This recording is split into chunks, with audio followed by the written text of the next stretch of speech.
So, hello everyone. Hello. Isn't that nice? We've already got 3 listeners, man. That's Yeah, fast. Welcome to the EU Forged in Crises, tonight's discussion on the FG Eurocast. it's going to I'm be your a host, fun Snor, one. and exactly, this is Dante. And this is my co-host Snor here, and we Yeah, are two people that don't know anything but say a lot. that's that's pretty yeah, much what we do. exactly. I'm always surprised how we get 2 hours worth. No, You know? Somehow we just drag the shit out of our brains, Hey, Jamara's on. Here we go. see, we this is the Our power of the Eurocast. Yeah, What? I've invited him to speak. Hey, how Hello. you doing, man? Good. So you finally got your podcast. Yeah. It's still in alpha stages. Dante's graphics still suck. They don't, but I just realized I forgot to do something. So yeah, now it's it should be. Don't worry, guys. No, he like forgot to record for 2 weeks, and everyone was like, "Yeah, No, I did okay." record. It just was muted in the recording. It was 2 hours of 2 nothing. hours of people looking at a little green squares just going left to right. Yeah, exactly. Oh, sweet man. So, yeah, we thought we'd have a discussion this week. I've got topics for this week. Shall I give them to us? Yes, go ahead. All right. So I'll go from 10 to 1 because that's probably the best one. At number 10, we've got Microsoft Irish subsidiary paid 0 corporate tax on 220 billion pounds in profit last year. It's from The Guardian. At number 9, we've got Biden urged to push EU to be military power. At number 8, we've got Belgium's Van Ranst, the COVID scientist targeted by a far-right sniper, which is a quite interesting story about, well, we'll talk about that maybe. Europe's been forged in crises and therefore must emerge strengthened from the pandemic, for example, by making permanent mechanisms such as the EU Recovery Fund or the SURE Fund, said the Bank of Italy Governor Ignazio Visco on Monday. Italy warns UK against detention of EU citizens of border mistakes. US soldiers stationed on European bases that host nuclear weapons have exposed a multitude of sensitive security details on 5. 4 is about the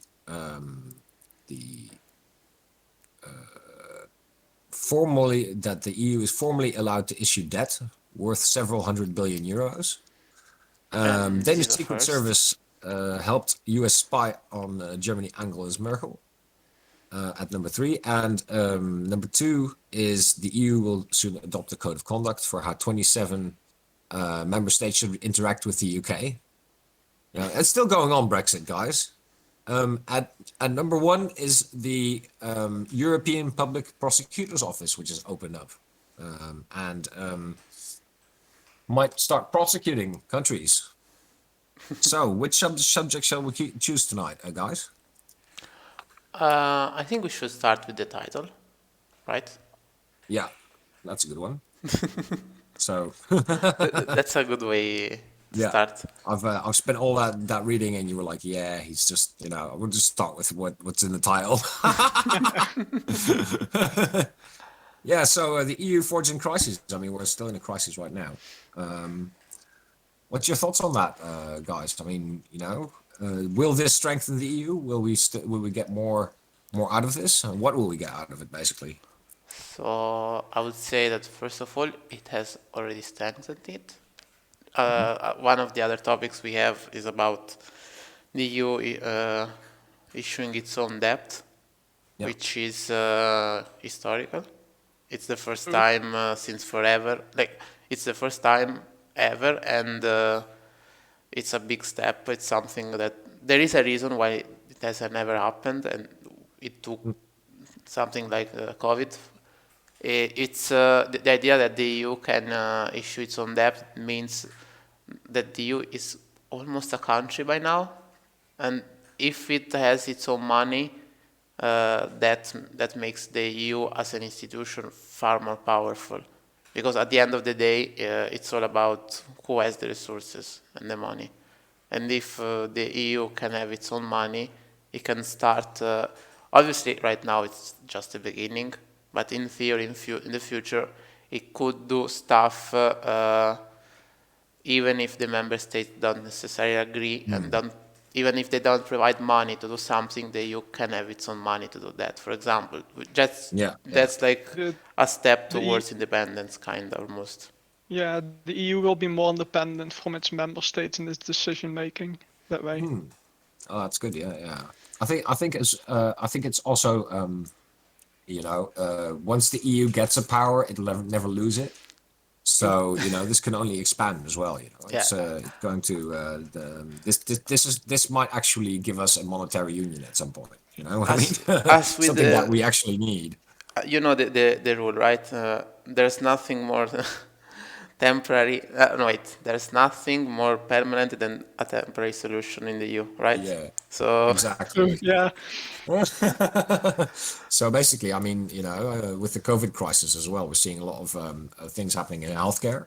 It's not just the money, but it's also the competences that are being more shunted towards the EU, I guess. Yeah, and if the thing is, once you started it's almost a slippery slope here. So we started with the EU needs its own money because there's a crisis, but it's not like. First of all, this crisis here, it's not like it ends by the end of the year or whatever. It's going to have effects for years and years.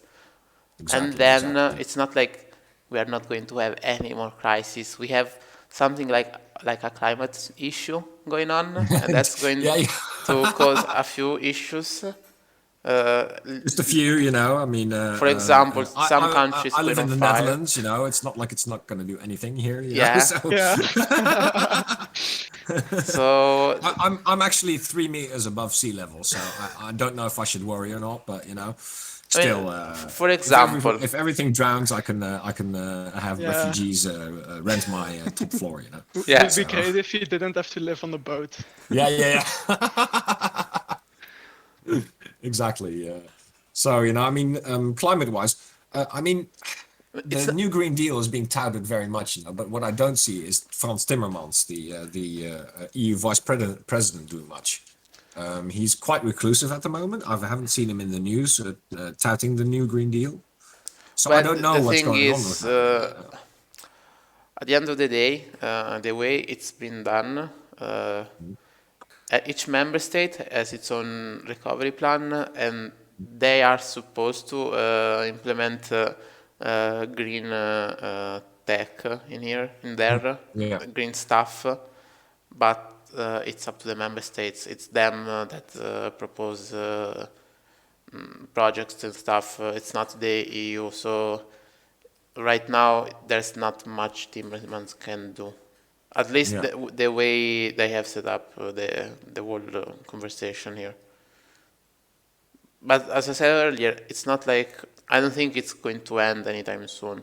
Like, for example, since we're talking about a crisis, I can easily see the EU saying we need money to buy, planes to keep fires under control in Spain and in Sweden for some reason. Exactly. Well, they already have, actually, because there's the RescEU, which is a great name for an EU, that's an EU institution.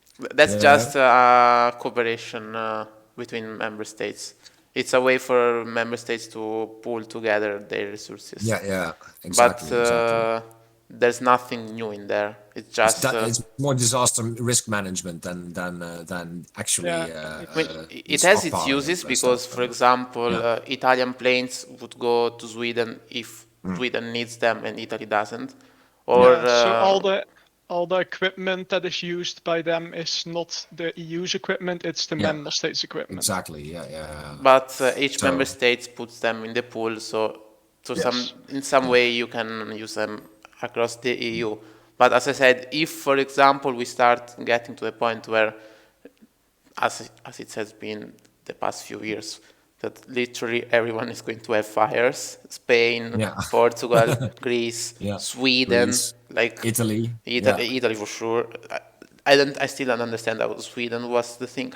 Yeah, we've had them as well, haven't we, Jamar? And We've had a lot of, I mean, we've had fires here in the Netherlands, you know. wait, And wasn't incidentally, I think last month the Belgian military caused one Oh yeah. in Belgium by using phosphorus shells, on the test range. So it's not like it's only climate crisis that we have to worry about. It's I also the mean, Belgians. I think the You know. Belgians are a crisis in Yeah, themselves. true. But when it's drier, everything happens faster too. Yeah. So Yeah, that's maybe if we didn't have climate change, that fire still wouldn't have happened. and Exactly. I I just mean, want to remember people, and this is something that I just remembered by myself. So I think it's something that was it in Serbia, something like something as big as Belgium. It got engulfed in fire in I think Siberia. so. Yeah. Which is, Yeah. Oh, yeah. Yeah. the Yeah. thing Yeah. where Exactly. when you think cold, that's the name you think of. You don't think Yeah. fires. Siberia. No. Exactly. But So no one's it's really safe. yeah.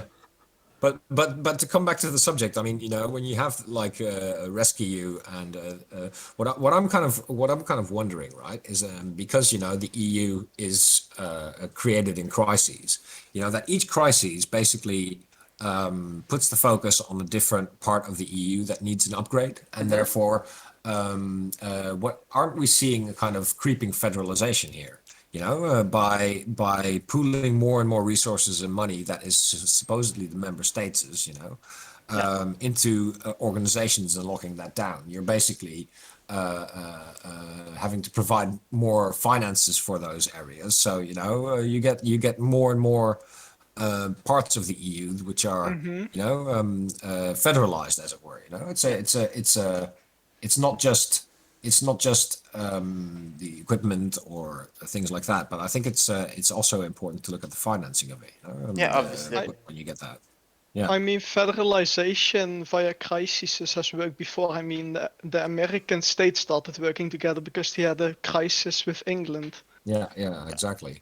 And it's Well, not that like was more than a crisis, really, wasn't it? Yeah, true, but I mean it was a crisis, a bit Yeah. different one, but I mean, yeah, when I the mean, when the British are yeah. involved, there's always a crisis. And I mean, it was a problem that they couldn't solve on their own, so they started working together. Yeah, exactly. and And I think that level of build-up, I think, is now starting to become a criticality. I mean,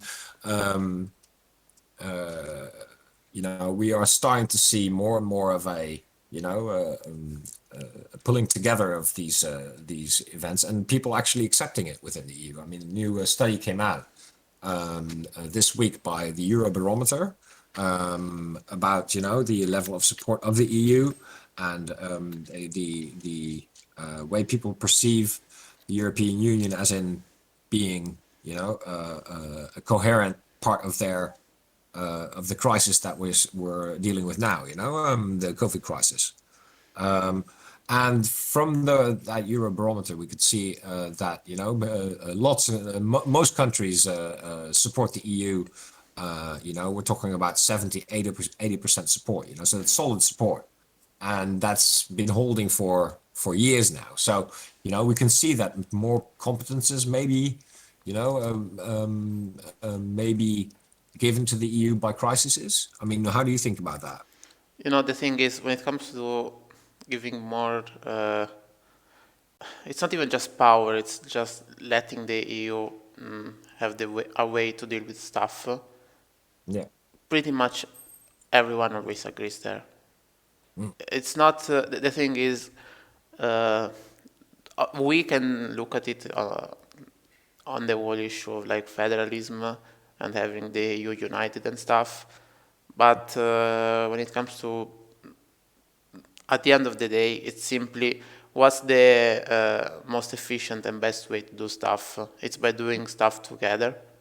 So going towards more federal institutions is just the somewhat obvious outcome.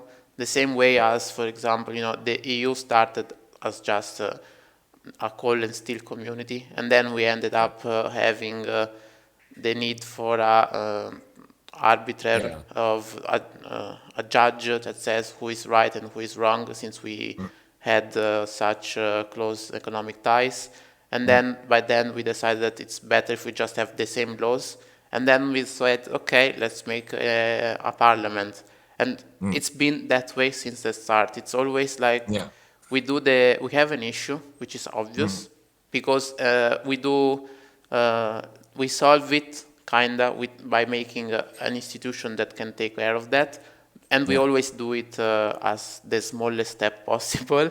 We don't go all out, and that institution is going to work for a while, and then having that institution, you are going to see that you need staff to make it work the way it's supposed to, because you can't have laws without someone that writes them, for example. So you need a parliament, obviously. Or, for example, when it comes to the euro, we all know what we need the euro to become. It's like the project. It's halfway towards the end goal, and it's with literally everything the EU does. It's always the same.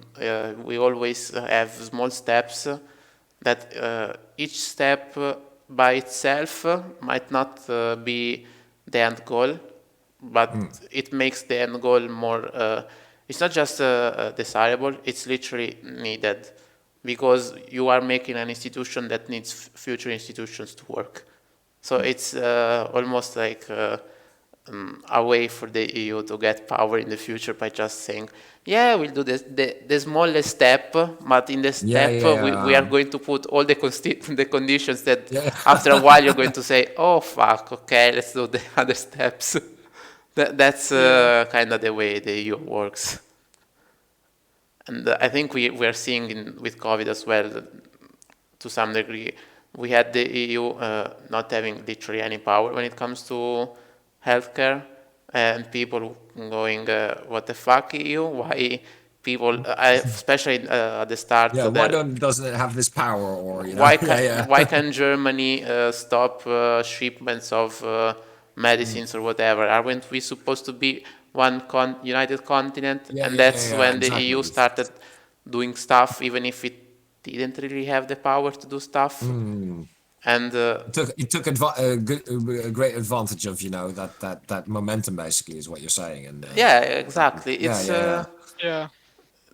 and I think, going back to the title of this stream, it's always that way. The EU needs a crisis to go forward, but it's usually really good at making full use of them. And maybe not by going full towards the end goal by itself. It might not go as far as we would like, but it's usually planting the seeds for what we would like to happen in the future. But don't you think then? The thought that arises with me then is, how does the we all live in the post-Twitter age right now, right? Everyone has had Twitter and knows Twitter and is on Twitter, and Facebook and all those things.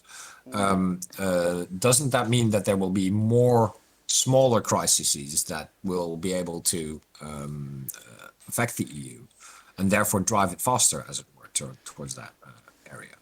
We're seeing, things like the problem with the Belarusians at the moment, where they've kidnapped a journalist from an airplane, and that's kind of, in the past, these kind of things were driven more by statecraft than anything, but now they're more driven by events, because we live, in a digital age where information like that is on everyone's feeds.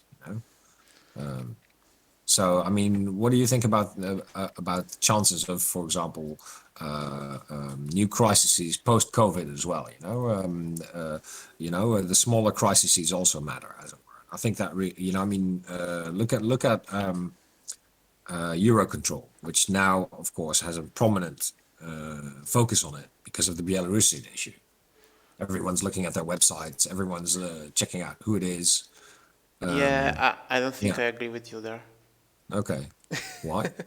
So I, I think you are a bit too much in your Twitter bubble, and you kind of forget that most of the people don't use Twitter. And Yeah, obviously. I mean, I'm using Twitter as an example, but most people use social media. yes, but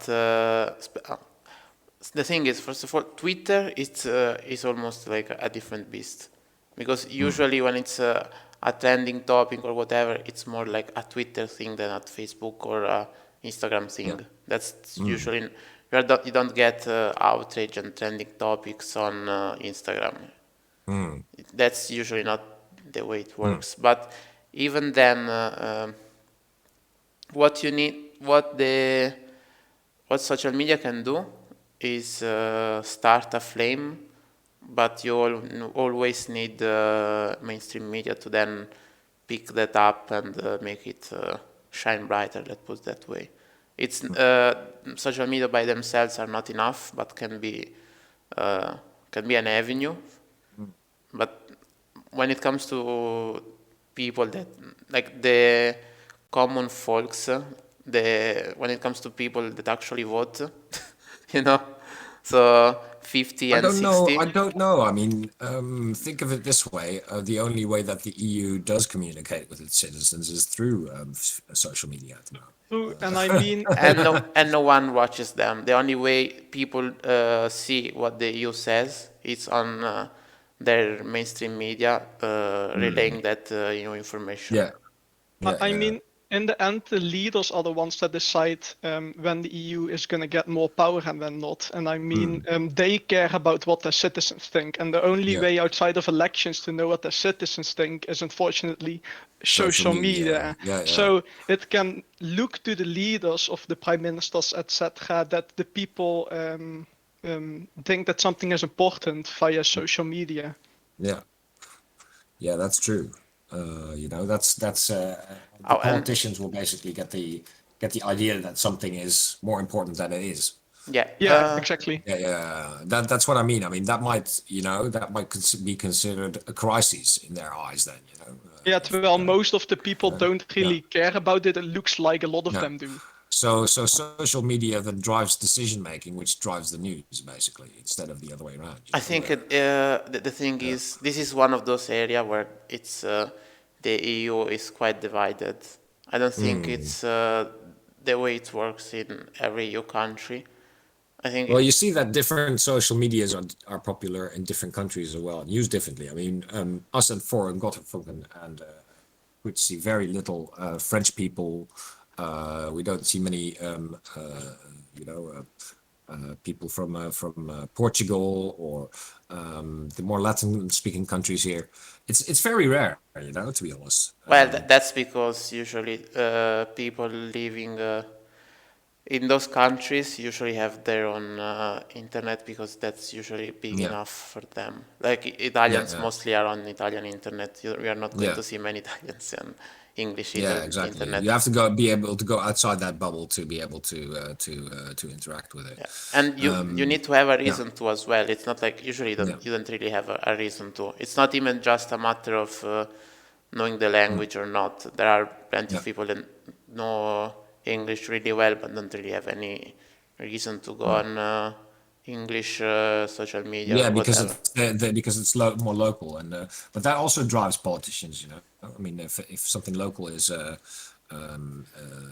something to do with the EU, then the politicians are more likely to react because they see it on the Italian internet, as it were. Yeah, Depends though. The thing is, for yeah, example, you might have social media going crazy about something. Usually, when it comes especially when it's something on the left, yeah. and then, Bugo where's Bugo, for example. but you know how usually when social Yeah, media go crazy, it's something about social justice. And what you can get, especially in some countries like Italy, yeah, what you have is politicians saying, look at the stupid things they are worrying about, and yeah. It's not like it's not like Salvini is going to care about something like that. And what can happen though is that those on the left can pick up those battles, which no one actually cares about, and they lose Yeah, even yeah. more in elections. So Yeah, it's exactly. I mean, therefore the what left was happens. decimated here as well in the Netherlands, which was quite, Yeah, but but the no, end Jamara, who result did you there vote is for, by the way, what? in the Dutch elections? Just out of I voted for Volt. you too, eh? I voted for Volt as well. In my one of I think 98 people that voted Volt in the whole Moerdijk. So, yeah. Yeah, I even became a member and helped flyering and Oh, yeah. cool. I had a poster outside my window. So, Nice. thanks for that, by the way, Yeah. So, I mean, going back to the original point though, because I asked this with reason, is we see, for example, that people are starting to take interest in the EU. And we can, see that, for example, in the Netherlands, where Volt got 3 seats in parliament and actually is still gaining in the polls. Yeah, then After, now on around 5 or 6 yeah, seats. exactly. Yeah, and meanwhile, On par with most of the far right groups, by the way. So it's a nice thing to see a little bit of sanity in the smaller parties for once, Yeah. Um, meanwhile, but Italy has these, the far right with quite a bit of yeah, power. but Poland, you're Hungary, always a few years behind us. We're Yeah. yeah, everything east of Germany usually doesn't really have yeah. such great Uh, views. what was that second party in Italy? The Brothers of Italy or something that were growing? I saw in the polls. Fratelli d'Italia, yes. Ah, okay. And they're Yeah, also that would be far right, Brothers aren't of they? Italy. Yeah, that's the far. That's Are they more or less far right than the League, would you say? more. That's why they're growing. Okay. So the League wasn't right enough. Yeah, the Salvini, since he's literally in the government with Mario Draghi, which was the leader of the central Yeah. bank. It's a bit Yeah. if you are someone that hates the EU, it's a bit hard to explain to your people. See, I'm against the EU, but I'm having the most EU prime minister that this country has ever had. I'm voting for that guy. It's a bit. So that's Yeah. why those people go to the other far right party. Yeah. They're not anti enough. It's Yeah. always with far right parties. It's always seeing what they're against rather than what they're for. Well, I see that. the thing I mean, is, yeah. I would vote for them in the future because, and this Who? is really Brothers of important. Italy or Lega? No, who matters? Doesn't matter. They all have the main thing that I want. They are allies, so it doesn't really matter. Yeah. They want to put a 15% flat tax, which is going to wreck the Italian economy. But I'm going Again, to, yeah. but Go I'm on. going to pay less taxes. So Yeah. Priorities.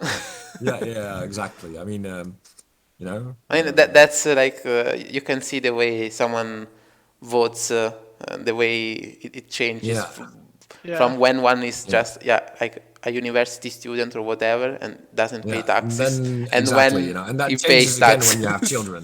That's the thing. Yeah, and then you Once go you have much children, you go, children. oh damn, Yeah, and then you exactly. start voting Volt and stuff like that. That's when you stop caring Yeah. only about yourself and say, they need a planet. I didn't know that. Yeah. They still need to be able to live here afterwards. That's the problem. Oh man.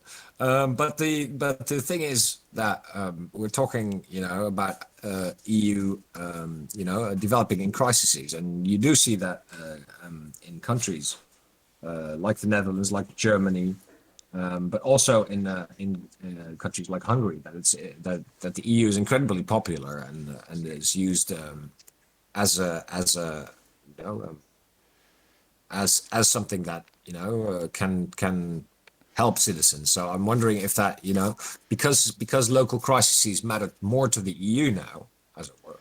How do the local politicians react to that? Basically, is what I'm saying. You got Volt, you've got the Bulgarian elections coming up, and I'm just looking up their parties.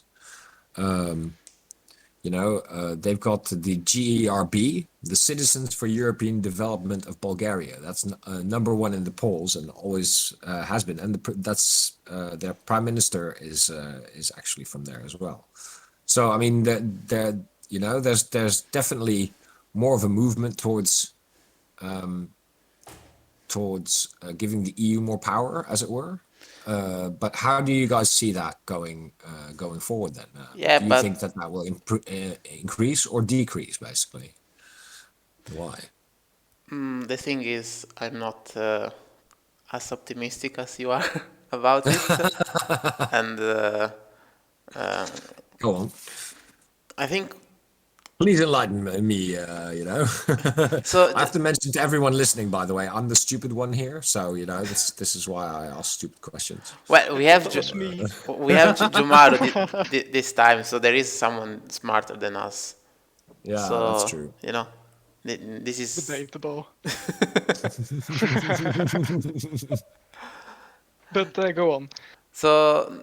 I do think that linking the EU to local issues is becoming more of a thing, and it's easier to see the EU in some things. For example, this is just a stupid example, but here we have people fixing houses because of the earthquake a few years ago, and that's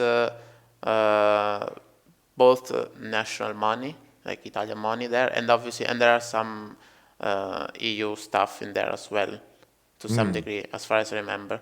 So, and that you will literally see EU flags around them. So it's easier to see the EU, but I don't think we are to the point of I want to give the EU more power, or even going further. It's not just about that. It's like for example, some countries might want the EU to do more in some issues, but then if you go to Ireland and tell them, those companies don't pay any taxes, right? And they're going to say, yeah, but or you can go to the Danish and you can say, so you helped the US spy on Merkel. That's not really EU of you.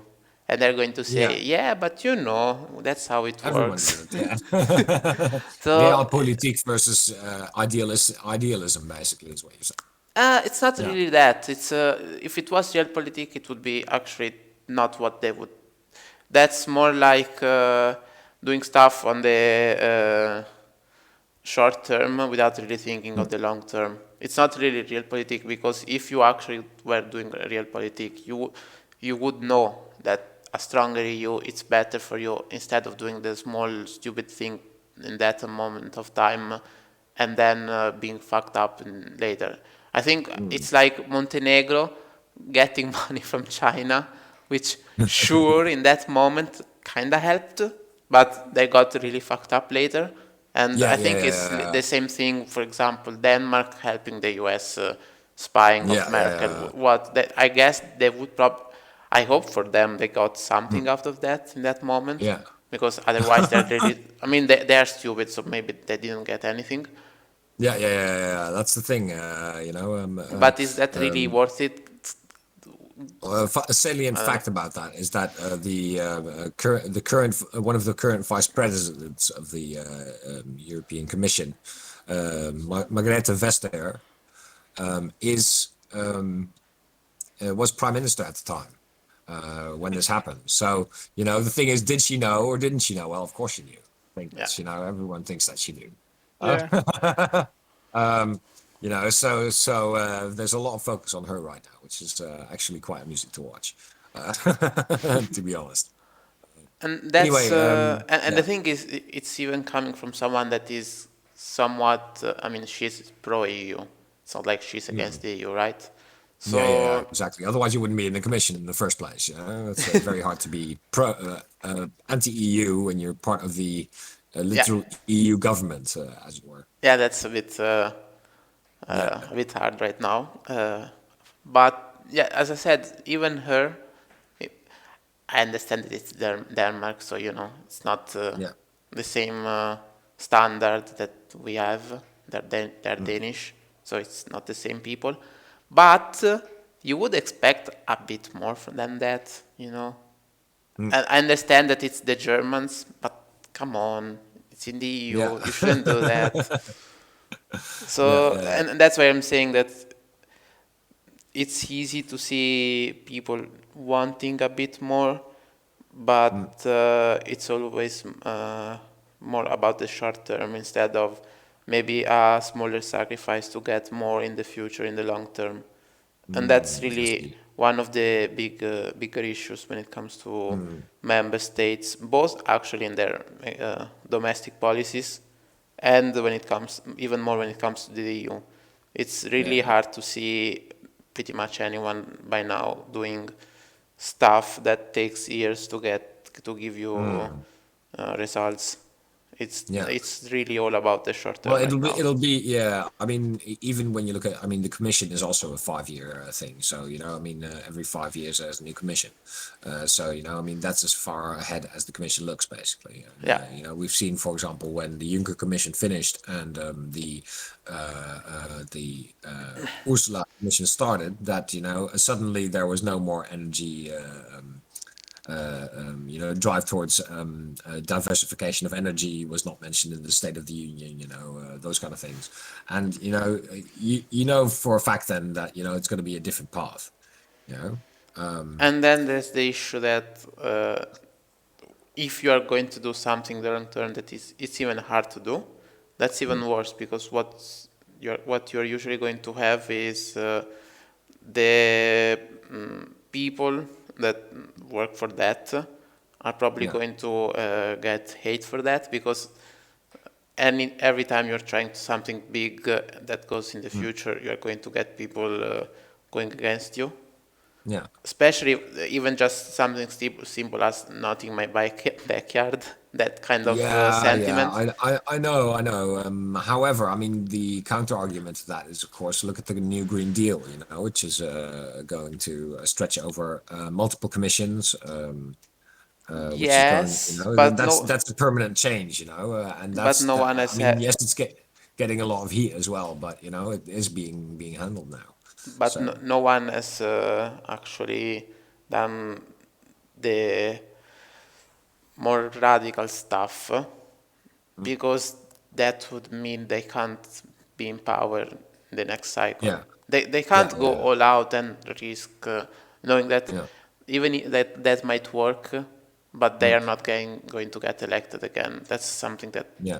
can't Yeah, happen. and you can see it. I mean, the current, the last few presidents, I think, have all been EPP, European People's Party members, and it's you can see that that trend is probably going to continue in the future, where Yeah. because it's either the left, the center, or the right that people vote for, and the right always has a bigger loyalty from its base than the center or the left does. Although I mean, the center is also growing. We could see that in the Netherlands, where the local parties are that won the European Parliament elections, and also the parties that won the previous election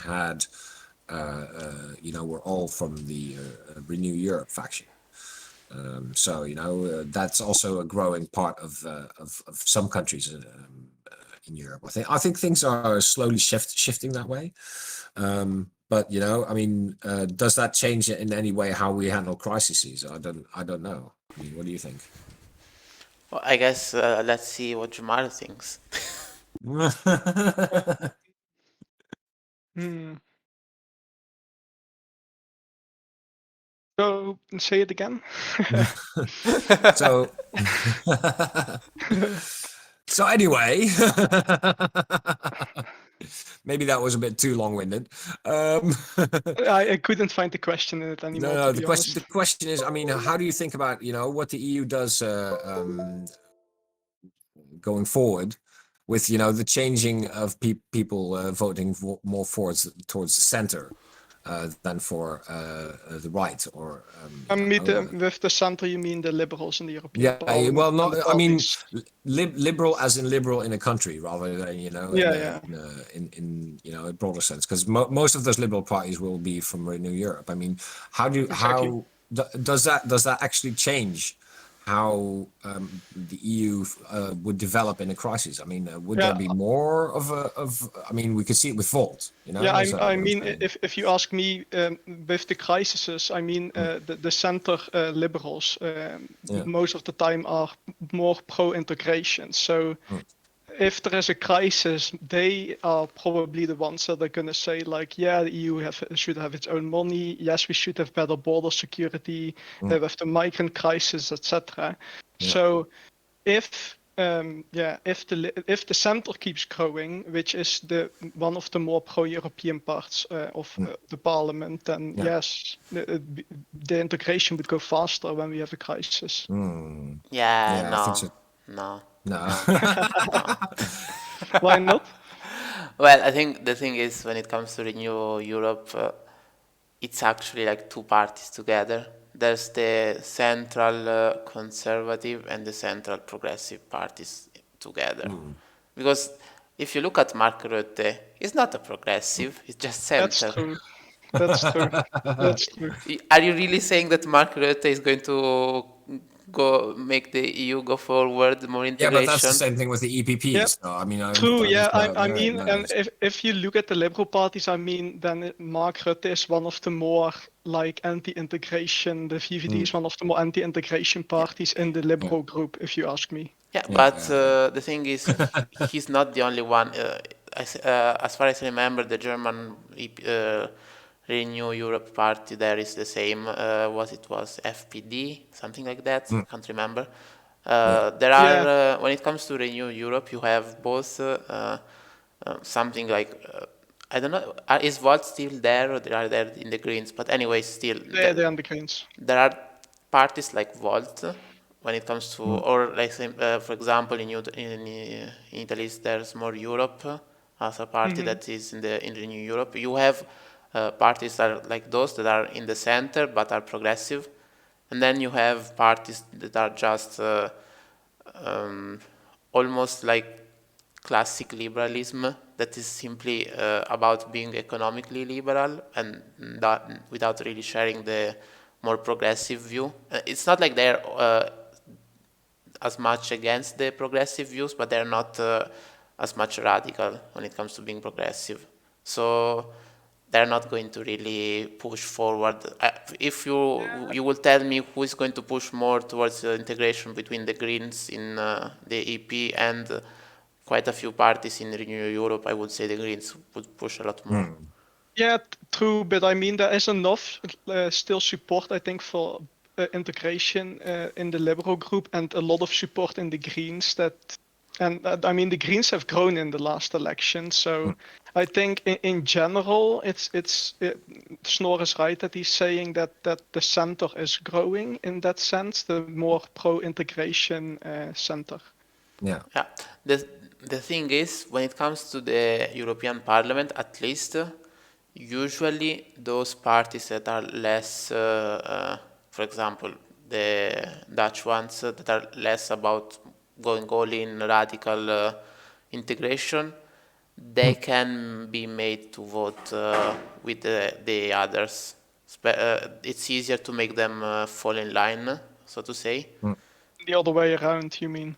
Yeah, it's a bit easier to have them be more Less, more progressive. But when it comes to the way they act in their member states, as for example Mark Rutte as a prime minister, or even for example Macron in France, they always are going to just think of their own little garden and their votes, and they're not going to go that much all out on integration. And just to make sure, it's not like every integration is the same thing, but when it comes to some of those integrations, they're going to go against them as hard as they can. True, but I mean, for example, Mark Rutte, I think he pushed for the removal of the veto a little while ago. So I mean, even he is for a better integration in some areas. Yeah, as I said, it's in some things you're going to have them work with you. In other things, they're going to go against you. For example, when it comes to economics, when it comes to stuff like paying taxes, the Dutch don't like you speaking about those things. So Or the Yeah. Irish, you know. or the Irish, exactly. Yeah, let's be Yeah. honest. And then Luxembourg is also like, Yeah. So the thing is, if when it comes to the big issues, you are always going to get some that are not that are against that, because if you're going to say you are pro EU integration, then Poland isn't against taxation laws. The Netherlands is. So yes, Rutte is for putting, for example, rule of law conditions, but he's against taxation towards multinational entities. So This also gets a bit back at what you said earlier about the slippery slope. I mean, you only like need to get everyone to agree on one thing, and that thing goes forward and never goes back. So yeah, in that's the end, you need it to keeps going forward. And that's pretty much the idea of the European democracy at the end of the day. It's about finding that smallest thing that everyone can agree on, and hopefully doing make it that. so that Yeah. you start from that and grow from there. Yeah, I see what you mean. Oh, it's interesting to see how this will be developing in the coming months and years, of course. I mean, this is not something that will change quickly. Speaking of developing, one of the topics we had, it's something that could have been the other title for this for this stream here today. Yeah. It might have been USA, friend or foe, and that's like the way you get the clicks. So Yeah. the thing is, though, the reason is it's both that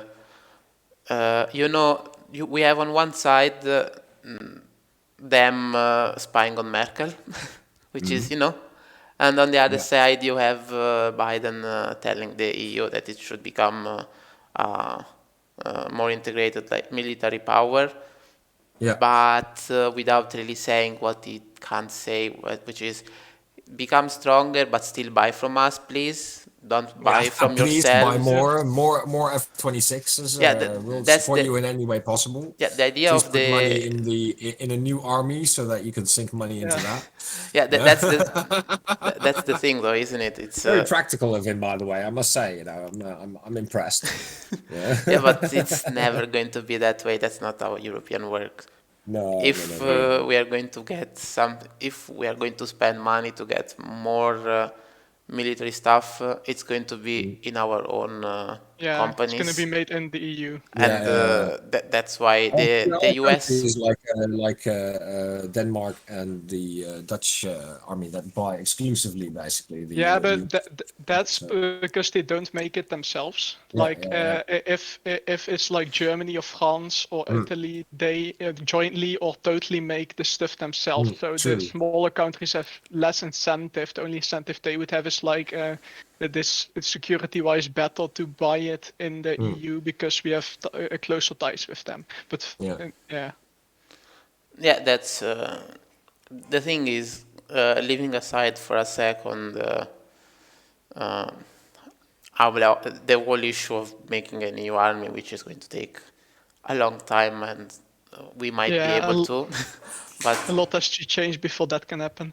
well, I think it's something that is happening, kinda, but slowly. It's one of those things where It, the it EU is slowly but surely, step by step, doing the stuff that makes other stuff become automatically be done, and that's how you get at some yeah, point to the army, I but it's think. more at the level of EU rescue at the moment, where it's just more working together than really one structure. Yeah, it's well, the thing is, it's more like an invisible web of lies.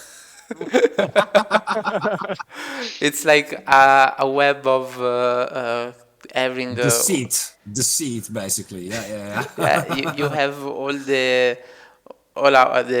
European industries starting to work together in some ways, which if you leave it to the market and a small nudge from the EU, nudge nudge, Yeah.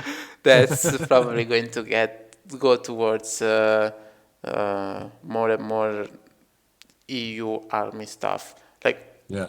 Yeah, more of the same equipment at the moment, I yeah, think. it's going to be exactly, and it's at some point you're going to say, why make those three stuff when we can do all the same one and have economy of scale? And then you say, we're all using the same tanks, might as well have just one Yeah, tank division. Yeah.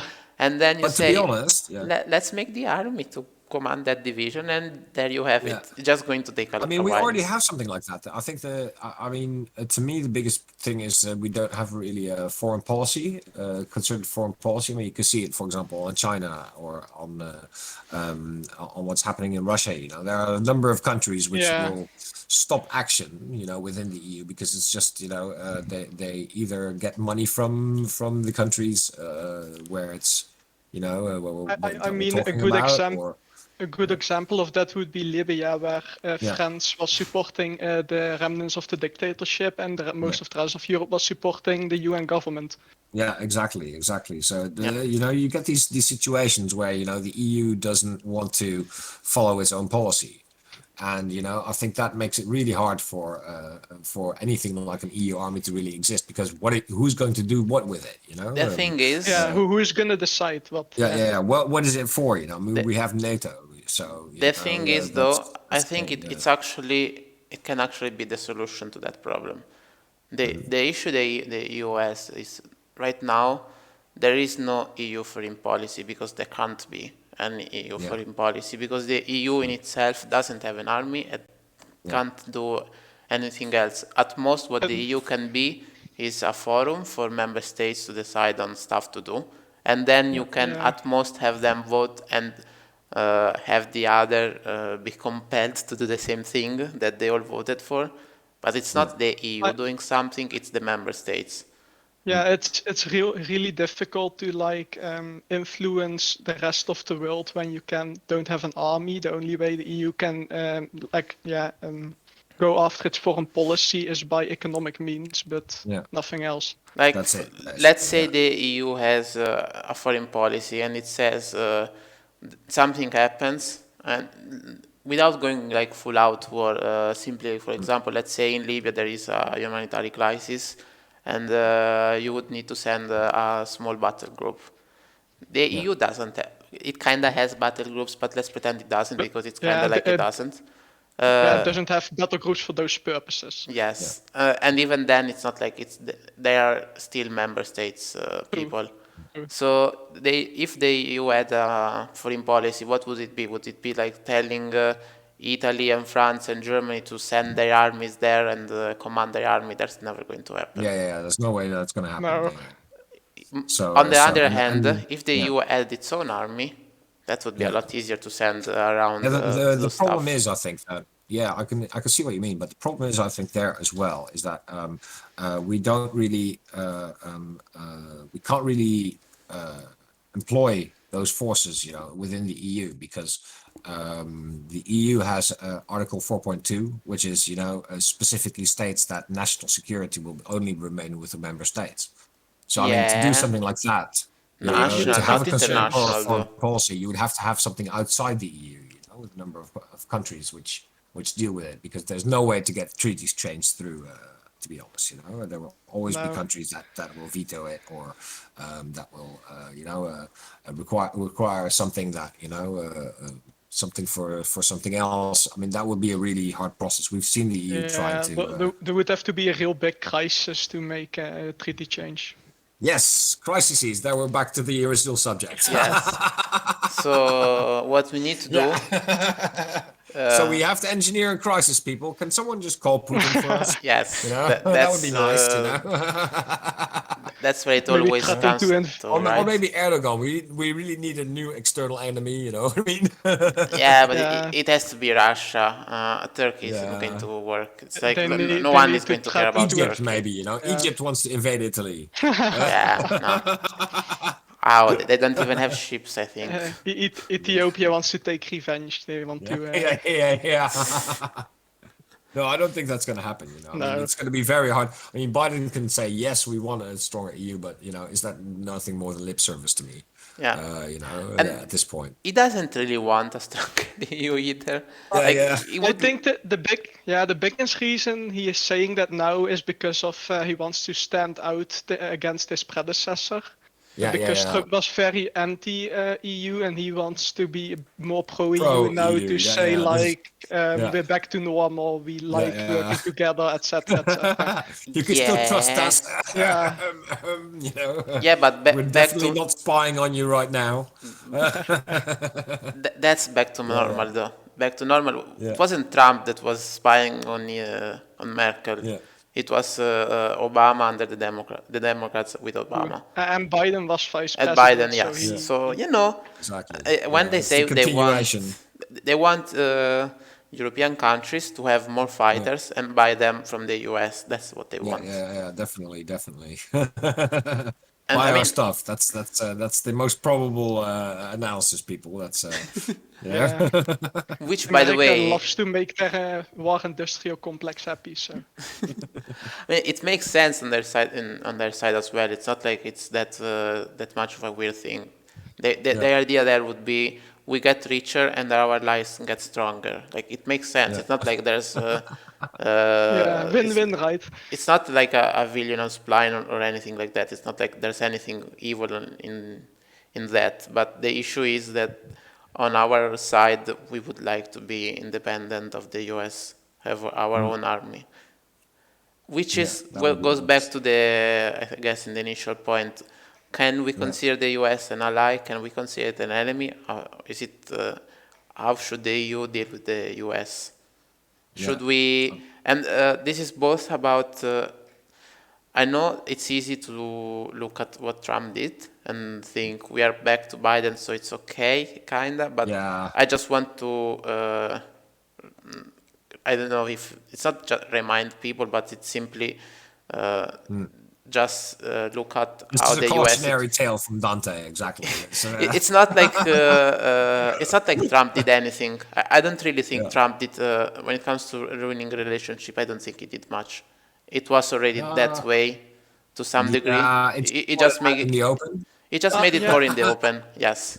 I think they just showed European leaders that America can be just unstable like that, where where the Republicans take over and they have a totally different agenda that's much less pro-European and I mean, also because I mean, we've seen this before with Bush, the invasion of Iraq, by Bush and Blair. Those kind of things already put us on the back foot when it comes to dealing with America as a trustworthy ally rather than an ally and perhaps competitor in some ways. I think that's also something that has occurred. I mean, we've seen when George Bush invaded Iraq, most people were very much against that in Europe. Some countries were part of the coalition of the willing, but that was more of a government decision than something based on the polls or what people were saying on the street or advocating for in the newspapers. And then we had a few years of stability. Hello, cat. I've got a cat. She wants food. Well, you can go to mummy. I'm talking here. So I mean, the I think the deal is, we've seen, and then along comes Trump, after the Obama 8 years of stability under Obama. But nobody's really forgotten about Bush. So it's still it's Yeah, still but something that it's and how Cheney manipulated everyone into it and those yeah, kind of Yeah. but things. was it is it was it really stability under Obama? It's not like under Obama we didn't Yeah. get Libya and Syria, you know. Yeah, okay. Syria wasn't really Yeah. his problem, though, was it? I mean, Libya, Yes, yes, I mean, but Libya was, Gaddafi was on his hind legs anyway. All it took was a push, as it were, from yeah, but from NATO. you So know Yeah. that you could give the push on the other side and to keep Assad in power the way Russia did. yeah, Like if we yeah, wanted to, we could easily exactly. keep him But in that isn't power. isn't but isn't that counter to not interfering in other people's nations? I mean, which is something that Bush and Trump did. You know, And the thing is, it's not about going in or not going in. It's about understanding when to act and how to yeah, act. The idea yeah. of going all the way on one side or the other side.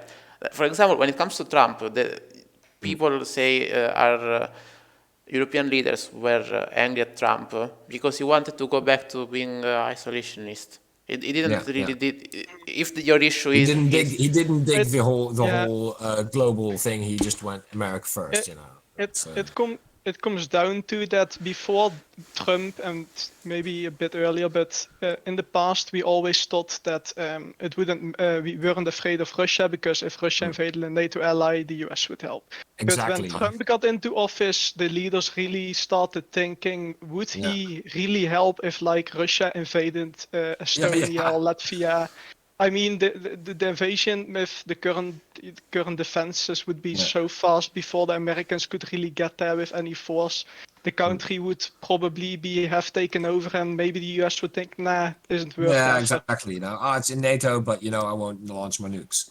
Yeah, It's, the thing is, I mean, that's why American troops are yeah. there, though. That's Yeah, the whole now, idea. I mean, yeah, and the NATO command was also, very strict on that kind of thing. Yeah, They really pulled through the Trump years, but Trump was not a person that would go, yeah, let's do I this all mean, together. he literally said he wasn't sure if he would help one of the countries if they were Yeah, invaded, yeah, which so though it's and his buddy relationship with Putin is also well known. I mean, and a few others, yeah, but yeah. yeah. So funny that he called Sisi of Egypt my favorite dictator to his face. Yeah. That was a very, very, very nice. yeah, Did and Juncker not also do that one time with Yeah, the guy with from with Orban. Orban. Orban? Yeah. Italy did it not long ago with Erdogan. Mario Draghi Erdogan, called yeah, yeah, Erdogan true. a dictator. Yeah. I mean, that's what they are. I don't see why they would get offended by it. Yeah. Yeah, because it It's just isn't. funny that people, especially when it's a Yeah, diplomat, or it someone isn't the who's most supposed to be diplomatic one. thing to say. I mean, why not? They wanted to become dictators. They would like. Yeah. I would imagine they would like to be called as such. You know, they worked for it. It's not like they got that without working. So Yeah, give them what they deserve. deserve is a big word, but I get what you mean. Yeah. Oh, cool. Yeah, but I So, wanted to say earlier, the thing is, even if with Trump showed kind of showed how even when it comes to Russia, it's a bit you can never know. But the thing we always knew that as any alliance, you can know if it actually works or not just Yeah, when but the other it wasn't. party says it okay or not. I know that It was. it wasn't as much in. Yeah, It wasn't put in such a situation of with that less trust as in when it was with Trump. I know Trump did some damage there, But the issue is, even before Trump, everything else that NATO was supposed to do, it kind of failed at. And I think the thing is, before this, they could just lie to themselves and say it was okay. But like after Trump, they can't really do that anymore. I think that's the main thing. I think before there were like a mountain of issues, but there were more technical issues. I don't know. It's not as much technical. It's like it was more in the know issues. Some stuff that only people that are into foreign policy alliances, NATO, that are into the details would have known as much or cared about. Meanwhile, Trump made of something that was already shitty, but in a complicated way that you had to understand, and he made it easier to understand. So he made Europeans understand that yes, the US it's not an ally. It really wasn't even before, but he made it simpler. He made it crystal clear. You know? He made it simpler for Europeans to understand, and that's why. And that's you saw that in the polls in Germany as well. Yeah, and I don't think that. He said it in a way that he couldn't get around anymore.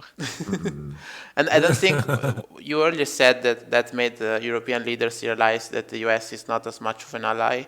I don't think that's true.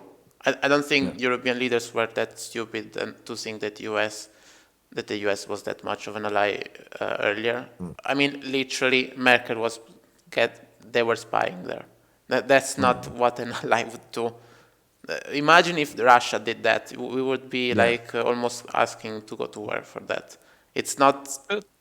What I don't get then is why aren't Eastern European countries then more pushing for a European army?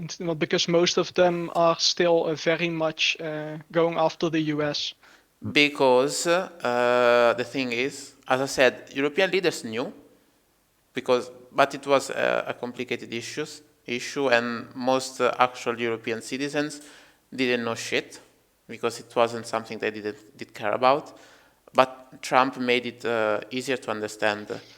But before that, the countries in the East, they had two options. It was either shitty US, but it's at least you get something from the US, or you have Western Europeans with Germany spending less and less each year and doing who knows what, and the others doing literally nothing. So there wasn't really any talks about having a European army. You can't expect the East to. The thing is, even if the East asks to do something, the money comes from the West. So so you think the West you think that the West doesn't think it's important enough, and I mean, the West didn't want to spend the money to do that, and still doesn't. That's the issue. The West prefers spending money on other stuff. Yeah. And as long as the West doesn't spend the money to make an army, the East has to go NATO. To NATO and the US. Yeah. If you have Russia literally on your border, if you are Estonia, you can't just hope for the West to do stuff maybe, and that maybe could take 30 years to get to a working point, because true. Russia is there. You need someone doing stuff now. They don't have time to wait on the West, so they're just relying on the US. Yeah. Yeah, I think countries like Poland, who have a big history with being invaded by both Germany and Russia, probably will bet on both.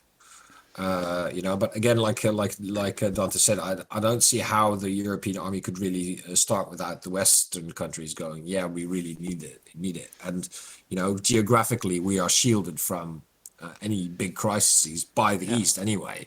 Yeah, we have the money, but we don't need. This is why we wanted to expand, both NATO and Europe, because the central countries thought, phew, I don't have to worry about that anymore. Yeah, exactly.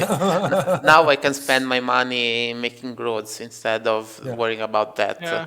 And we still need roads, so we don't spend money on that.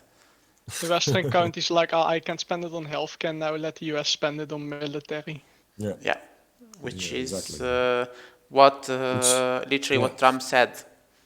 So I mean, Yeah. is Biden then trying to kind of loosen that maybe with his support for a European army that he's also No, saying like, he's or is just this? playing Yeah, lip service there. yeah, okay, I see what you're saying. I don't Yeah, think there's really much. It's not like he's changing. it's only more buy more from us I and mean, the most he that's can do basically it. is Yeah, going back to the status quo, but it's not even that. yeah, By now, Trump made the idea of U.S. Isolationism yeah, more attainable, and yeah. both the right and the left are both Mm. they both agree on being isolationist.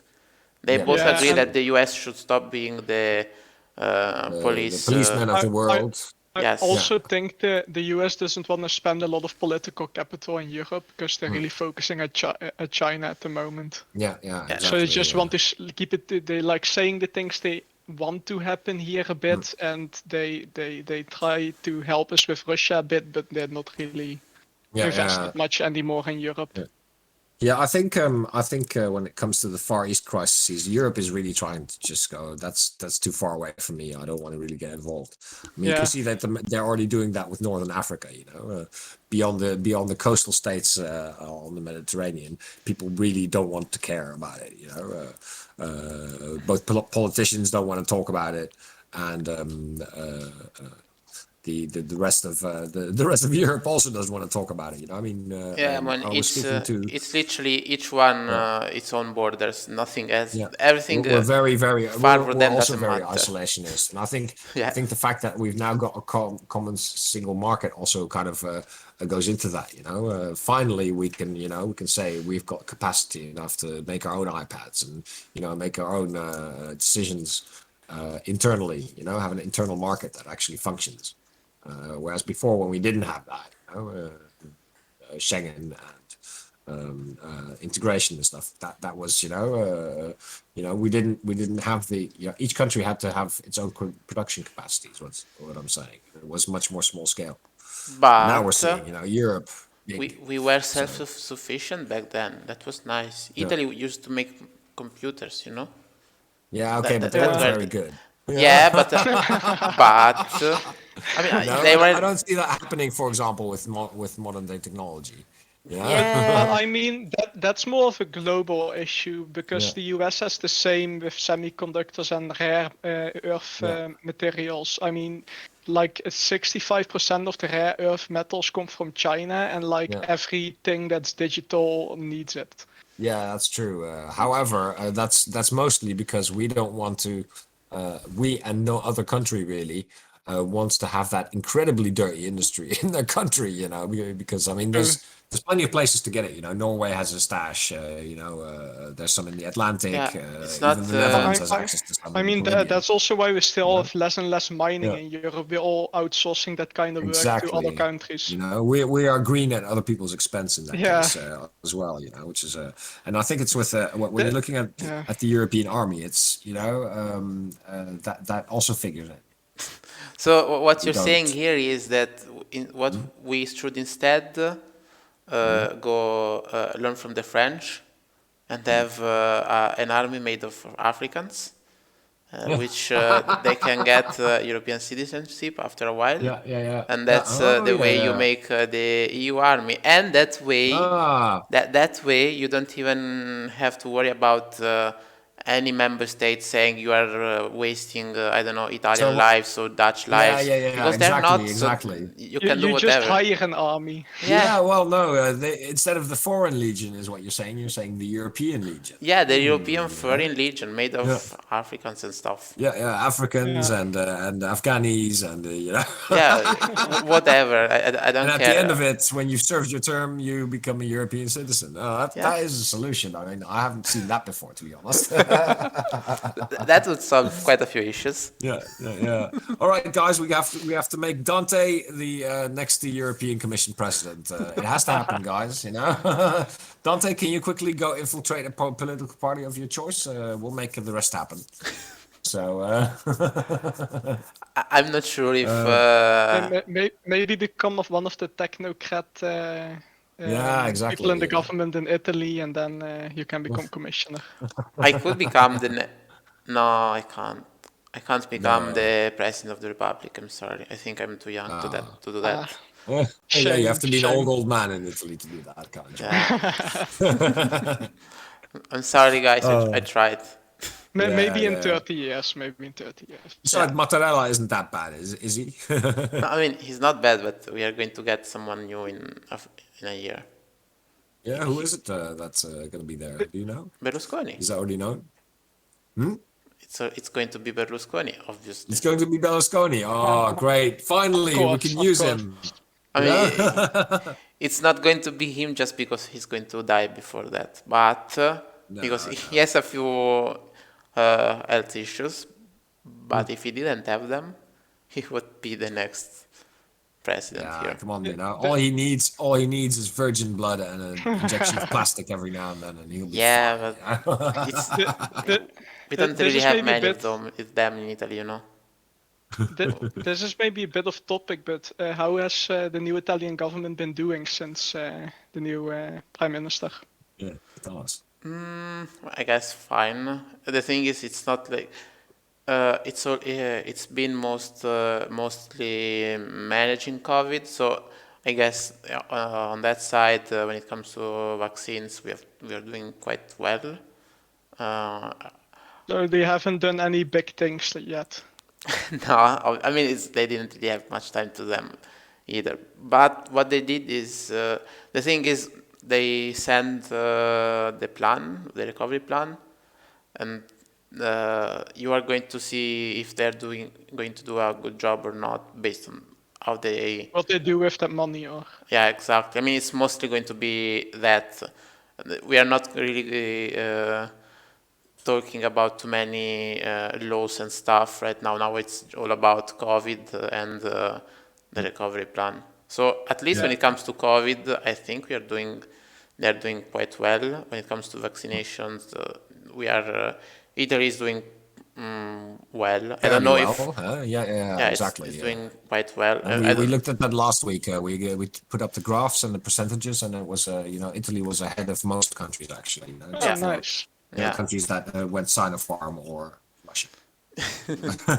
So the popularity of the government is high too at the moment, I guess.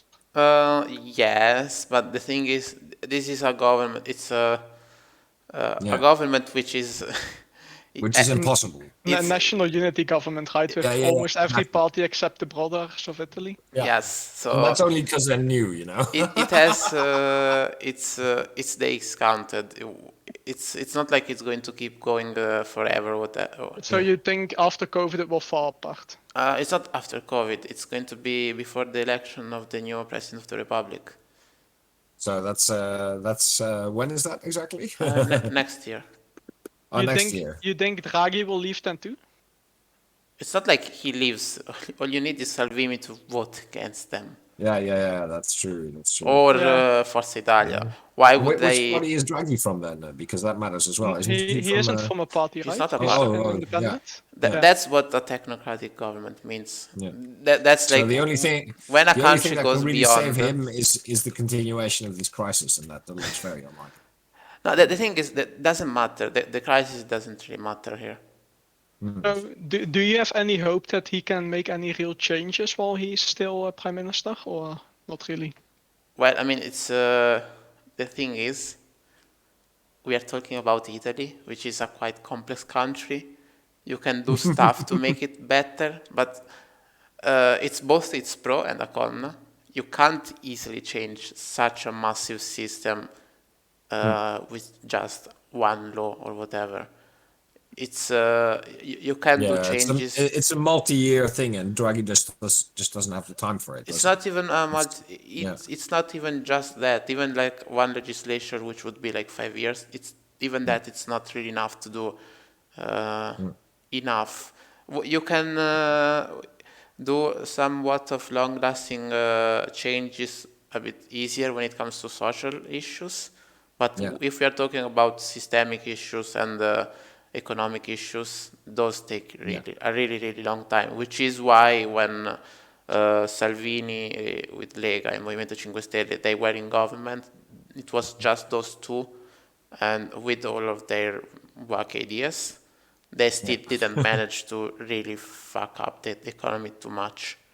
Yeah, Which nothing could happen. I mean, what's his name? Threatened to leave the euro. Was yeah, was that again? the thing, Lega and Movimento 5 Stelle Yeah, wanted to appoint a economy minister which wanted to leave the euro, and yeah. that didn't happen.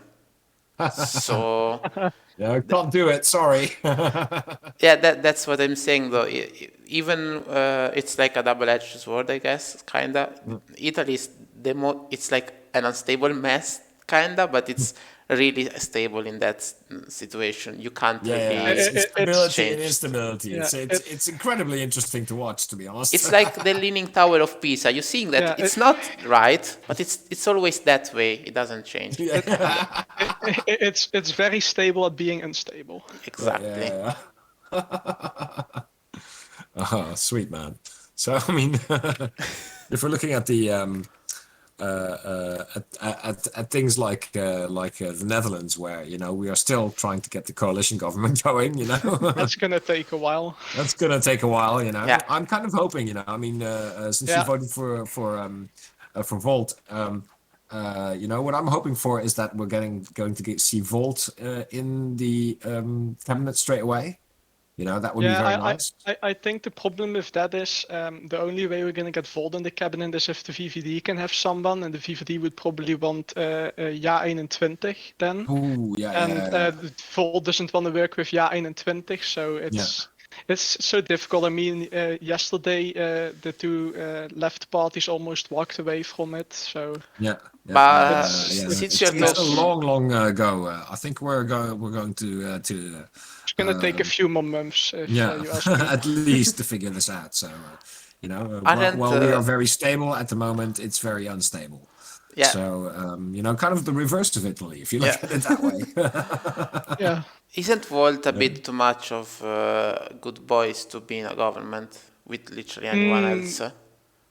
Because I would imagine literally anyone else would do stuff they wouldn't agree with, mostly, which would mean people that voted them would not agree with that. Like, I think they're kind of radical in their ideas, in quite a few things, which would mean that they are a lot like D66 in many ways, but also in a lot of ways different. But they also have already said that they don't want to go in government, and they're at the moment not part of the government forming talks. So I don't have high hopes that would happen. The two likeliest options at the moment would be that D66 gives in, and Green Left and the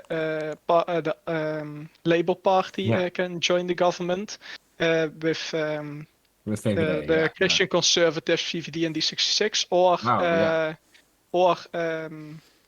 VVD would, the VVD would give in, then that would happen, or D66 would give in, and Ja 21 would join, and then it would also be okay. I don't think Volt will join the government. Yeah, but would and this comes from someone that doesn't really know much about it, so this is where I need you guys. I would imagine Volt probably gets votes from those that are disappointed in the 66. Because they were in government last time, and they were probably expecting them to bring more radical ideas, and what they did was do nothing mostly. And so you vote Volt because you want Volt to do those radical things. But if they get in government, they are going to have the same thing. So I would imagine Volt want to just be in the position. Yeah, Volt gets a lot of votes from the center on both sides. They got voters from the Labour Party. They also got voters from VVD, of the people that thought the VVD wasn't pro-Europe enough, because back, like say 10 years ago or 5 years ago, the VVD, before Mark Rutte, the VVD was more pro-Europe than now. True.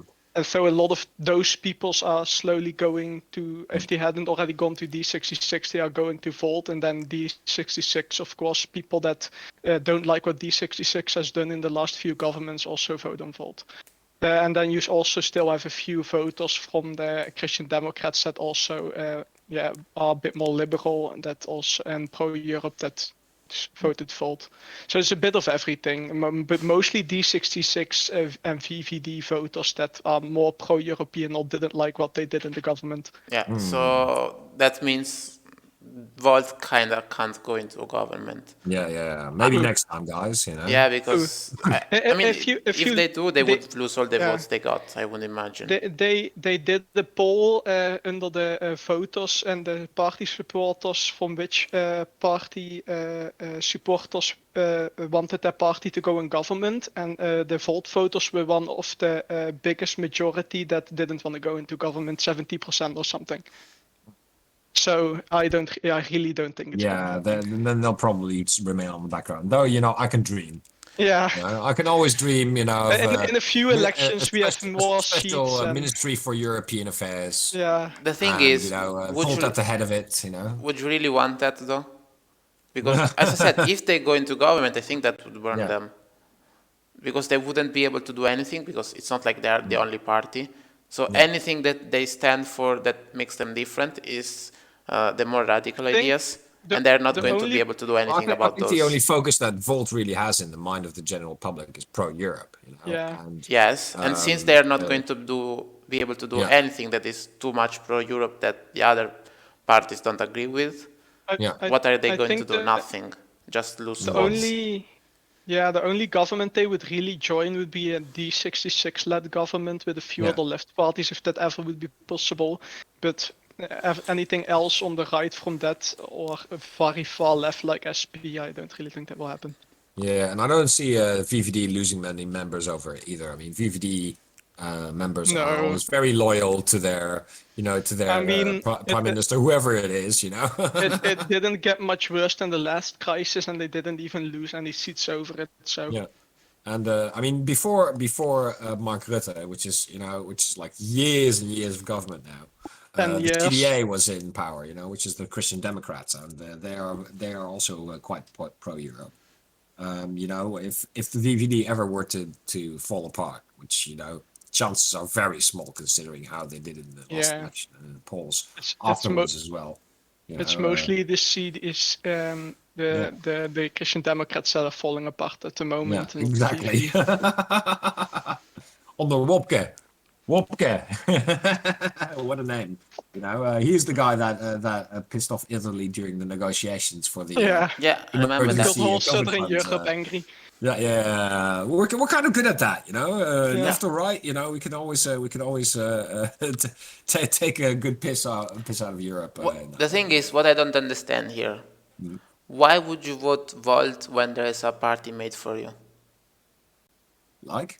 There was like over 50 party or over 40 party, the Boomer Party, whatever it was called. I don't remember the actual name. It has likely don't have any seats anymore, but yes. Yeah. I mean, you can see that the European kind of idea is starting to gain traction, but I don't think it will take enough votes from the main parties to do that. And I mean, if you're looking at all the small parties that are coming now, that's more people that are disappointed in the parties that are currently here, that they want to vote something different. That's mostly where all the new parties are coming from. I think it will be like that for a few elections, and then it will stabilize again.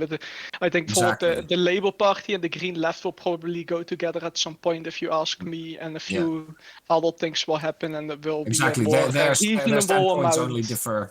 Exactly. The Labour Party and the Green Party only differ in stances, basically in the order of their priorities. And and if you want a Jesus figure as your leader, or if you want someone who's looks like the housewife next door, that's. I don't know much about the Dutch Labour, but I would imagine the difference between Labour and the Green Party is that the Green Party is left. And the Labour Party isn't. Not really. It's really priorities, as Snor said. The Green Party found the green stuff more important than for the rest. I mean, even in the formation at the moment now for the new government, they're saying we only go together in the government or we don't. So in negotiations, they're basically one party already. Yeah. So you actually have a left party that is a left party? Yeah, you have right? Yeah. That's not that doesn't We have the happen SP, often. you know, the The, Socialist Party. yeah, you still have the SP that's more left, but Yeah. yeah. Yeah, I mean, And you still have the Party for the Animals, which also is more left and has more seats almost than the SP and a few other left parties. But that's another other story. I like exactly. that the Animal Partij Party voor de has dieren, more, that's, you Yeah. know, more because seats. mostly because of their leadership, you know, their leadership. Yeah, was the very good, leadership has been really good in the last election. And unlike one of our And- other parties, which actually lost our 50 plus party, you know, why did that's the real boomer party. You know? Yeah. Yeah, That's basically dissolved itself, you know. why It just though? basically- it's That's only made for the- you. That's like the best party. I love that party. The thing with the 50 plus party is that they always bicker among themselves. Yeah, And now exactly. they got one seat, but a week later, their one parliament member resigned from the party and is now sitting as an independent. So Yeah, so they've lost their seat. the joke was, oh, this time they can't split off, but they did still split off with one person. So that's Dutch That's politics sad, for isn't you. it? Yeah, it's So really sad. sad. See a party brought so low, but they kind Yeah. of deserve it, you know. I mean, They don't so much show up in the infighting. polls anymore now too, so I don't really think they're done this time. Yeah, exactly. And replaced by parties like Volt and you know, Ja 21 And the PVV. Farmers and Citizens. Yeah, Farmers and party. Citizens. There's all these small little parties in the Netherlands which are tiny, you know, but Yeah. somehow managed to eke a vote. I'm surprised that Jesus Lives didn't make it, you know. That is one of the greatest parties ever. It's basically, I think it's like three brothers or something who live in a farmhouse. And all Yeah. they talk about is Jesus, you know. So you know, the It's, EU is not in the Bible, so we should leave it. It's for kind the of thing. people that even think that SGP wasn't Christian enough. Yeah, exactly. You know? Yeah. Oh, great stuff, you know. So, Since it's almost the end of the night, I think we could talk about something else that ties into our title here. So Europe is getting an EU level authority to fight corruption. Yeah. And can you tell us more about that? Yeah, I haven't heard about this yet. So Yeah. So we've got the European Prosecutor's Office, which is a new institution which has taken years and years and years of negotiations and set up basically. And what it's going to do is it's going to prosecute the crime of corruption with EU money. And you know, funnily enough, all the people that we know are doing it haven't signed up for it. How funny is that? You know, That's the Bulgarians are gonna like it. Hungary or the Czech Republic or Slovenia. The thing or is, Slovakia, though, you know, if you or don't Poland, if you don't sign it, you're literally saying we are guilty of it. That's why we don't sign it. So There's there's no other good reason. That's exactly it. You can't really like. There isn't really a way every time those countries are gonna talk about rule of law, everybody's just gonna point to that they're not part of it, and then the conversation is over. Yeah, exactly. You know, and it's kind of tying in with that. Is this week the European Parliament threatened to take the European Commission to court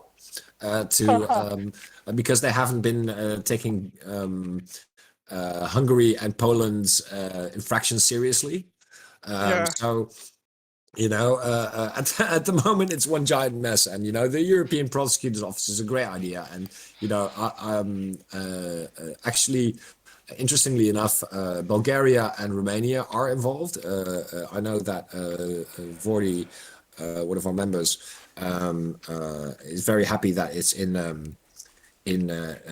that's situated in Bulgaria, the European the office is going to be there. Yeah, exactly. So you know they're right in the middle of the fire. Yeah.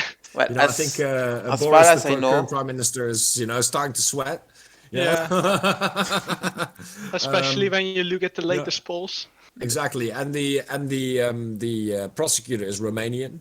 So you know the head prosecutor. So you know we're looking up for there are to this. But Which- so all the members have to sign up for it.